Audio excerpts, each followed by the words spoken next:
নমস্কার বন্ধুরা, ভালো আছেন তো? সরস্বতী পুজো সব ভালোভাবে নিশ্চয়ই পেরোলো। আমাদেরও খুব আনন্দ হয়েছে, খুব ভালোভাবে পেরিয়েছে। দেখুন, আজ আমি একটা ব্লগে আবার এসেছি নতুন রেসিপি নিয়ে। আজ আমি এখন বানাচ্ছি আলু পোড়া চাটনি। হ্যাঁ, কড়াইয়ে তেল দিয়েছি, আর এই যে আলুটাকে পুড়িয়ে মেখে রেখেছি। এই দেখুন, এতে একটু রসুন কুচি, 2 কোয়া মতো রসুনের কুচি আর একটা লঙ্কা কুচি করেছি। এটা আমি তেলের মধ্যে দিয়ে দিলাম।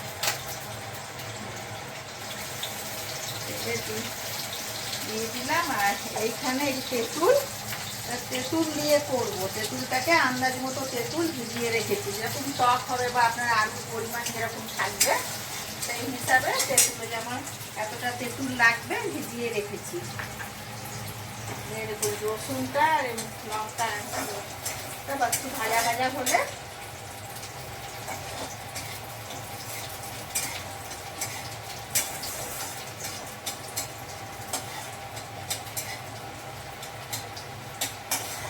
হয়ে এসছে। এতে এই যেটা হয়ে গেছে ভাজা ভাজা, এর ভেতরে আলুটাকে দিয়ে দিলাম। আমি অল্প একটা আলু সেদ্ধ করেছি। আমি তো আমাদের দুটো লোক, আমি অত পছন্দ করি না চাটনি। একটুখানি নেড়ে নিলাম। এটা আমি আলুর মধ্যে নুন দিয়েছি।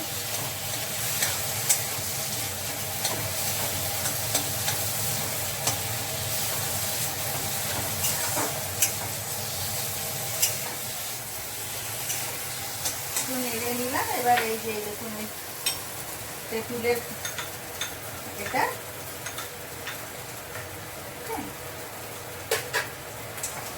তেঁতুলের এটা দিয়ে দিলাম।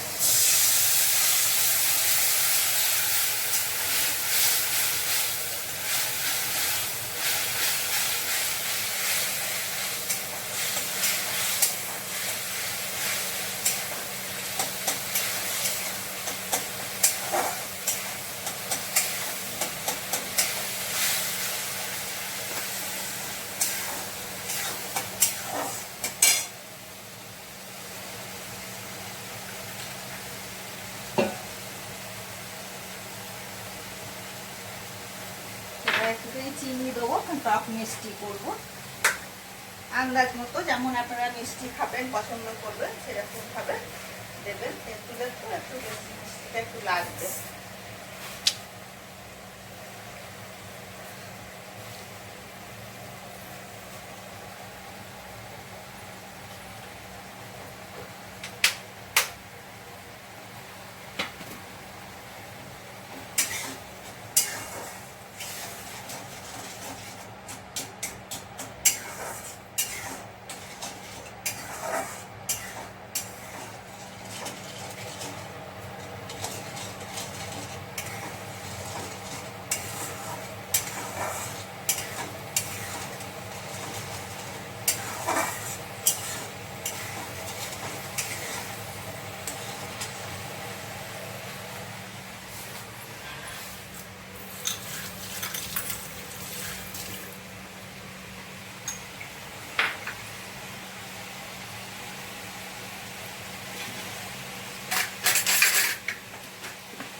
এই দেখুন হয়ে গেছে। এই দেখুন হয়ে গেছে। এখানে চিনিটাও গলে গেছে। এখানে নামিয়ে নিই।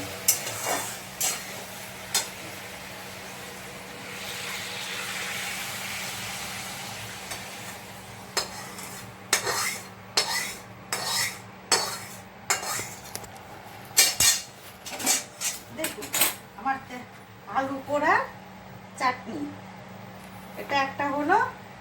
আর একটা বানাবো আজকে, আপনাদেরকে দেখাবো বাঁধাকপির কাটলেট।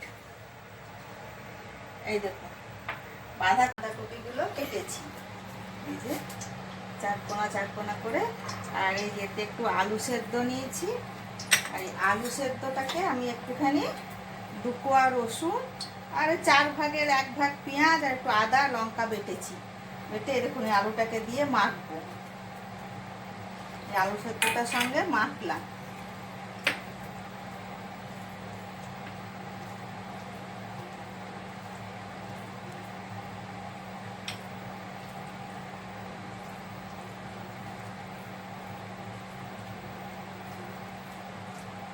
মেখে নিলাম।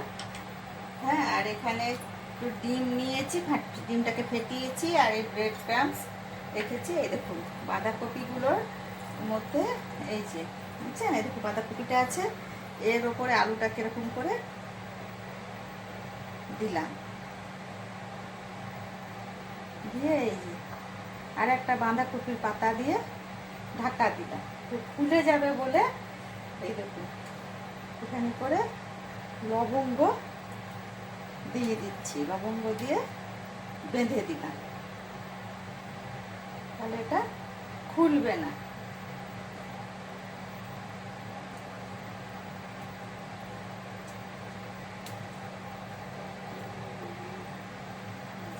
বেঁধে দিলাম লবঙ্গ দিয়ে। এটাকেও ওইভাবে বানিয়ে নিচ্ছি।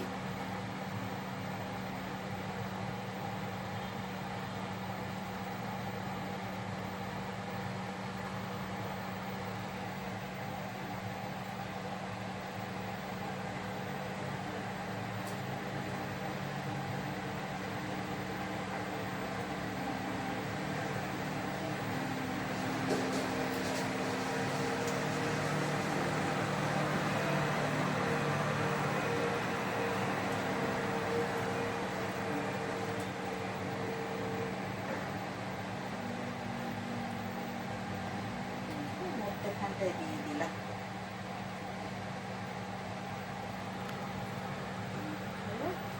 এইবার এই দেখুন যেমন করে কাটলেট করি, ডিমের গোলায় ডুবালাম,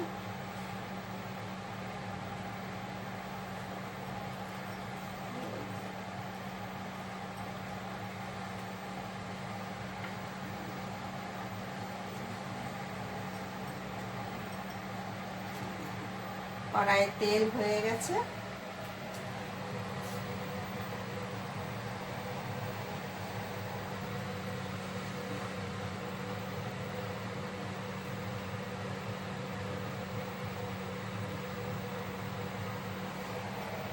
কড়াইয়ে তেল হয়ে গেছে, তেলে ছেড়ে দিলাম।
গেছে ভাজা, বুঝছেন? এই দেখুন ভাজা হয়ে গেছে।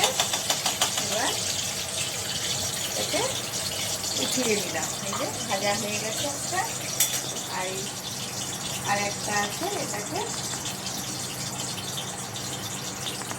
দিলাম।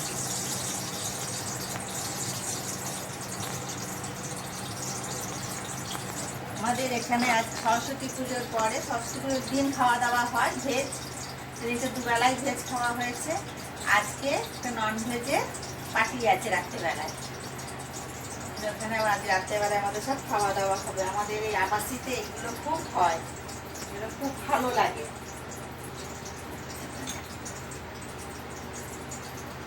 আপনারাও নিশ্চয়ই সবাই খুব আনন্দ করেছে, মজা করেছে।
আমার এটাও হয়ে গেল,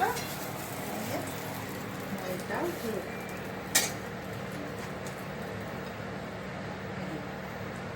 বুঝছেন? হ্যাঁ, এটা বিকেলবেলায় চায়ের সঙ্গে খেতে খুব ভালো লাগবে। খাবেন, খেয়ে বলবেন কোথায় ফিশ কাটলেট খাচ্ছেন কি বাঁধাকপির কাটলেট খাচ্ছেন। আর খুব ভালো লাগবে খেতে, বুঝতেও পারবেন না। গরম গরম কাটলেট চায়ের সঙ্গে। আর আমার এই যে একটা আলু পোড়ার চাটনি, এটা দিয়েও খেতে পারেন, বা আপনারা অন্য কোনো চাটনি তার সঙ্গেও খেতে পারেন। কিন্তু একবার বানিয়ে খেয়ে দেখবেন, তারপরে বলবেন। দেখুন আজকে আমার রেসিপি এই যে দুটো, আলু পোড়ার চাটনি, এটা বাঁধাকপির কাটলেট, আর তার সঙ্গে আলু পোড়ার চাটনিটা। বাঁধাকপির কাটলেট আর এই চাটনি, এই দুটো অবশ্যই আপনারা বানিয়ে খাবেন, তারপরে বলবেন। গরম গরম চায়ের সঙ্গে সন্ধ্যেবেলায় খুব ভালো লাগবে। হ্যাঁ বন্ধুগণ, বলবেন কেমন লাগলো। হ্যাঁ, নমস্কার, আমি রাখি। আমার এই ব্লগটাকে ভালো করে সাবস্ক্রাইব করুন, লাইক করুন, আপনারা দেখুন, যাতে আমি আরও নতুন নতুন আনন্দ সহিত নিয়ে আসতে পারি রেসিপি আপনাদেরকে দেখানোর জন্য। ঠিক আছে বন্ধুরা, খেয়ে আমাকে জানাবেন নিশ্চয়ই কেমন হয়েছে। ঠিক আছে, ভালো থাকুন।